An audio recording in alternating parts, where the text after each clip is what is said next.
देखा जाए पहले सबसे पहला हम लोग देखेंगे प्रिमिटिव को।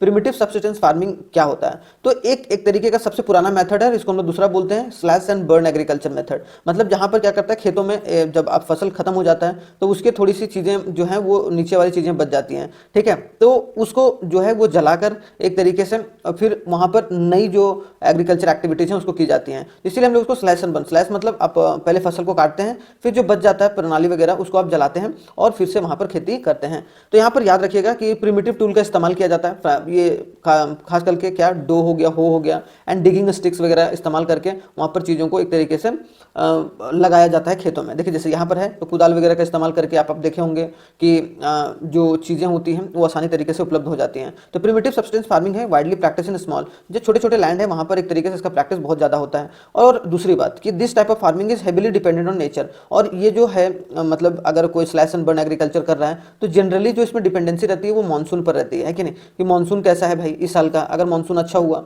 बारिश अच्छी हुई, तो एक तरीके से वहाँ पर एग्रीकल्चर एक्टिविटीज भी अच्छी होगी। फर्टिलिटी ऑफ लैंड कैसा है भाई, ये भी इंपॉर्टेंट है कि नहीं, फर्टिलिटी ऑफ लैंड, ठीक है, फर्टिलिटी ऑफ लैंड या फिर फर्टिलिटी ऑफ द सॉइल कैसा है, फिर वेरियस इन्वायरमेंट फैक्टर वहाँ कैसा है। यहाँ पर मॉडर्न इक्विपमेंट्स का इस्तेमाल जो है नहीं किया जाता। आज भी बहुत सारे खेती में देख रहे हो एग्रीकल्चर में जहाँ पर बैलों से या फिर जो ऑक्स वगैरह का इस्तेमाल करके वहाँ पर खेत की जो खुदाई की जाती है और इसको एक तरीके से यहाँ पर फसल को उगाया जाता है। जैसे यहाँ फसल उगाया गया है कि नहीं, यहाँ की प्रोडक्टिविटी जो होती है वो कम होती है, मतलब ज़्यादा उत्पादन नहीं होता। उत्पादन मतलब ज़्यादा यहाँ पर आपको देखा जाए पहले सबसे पहला हम लोग देखेंगे प्रिमिटिव को।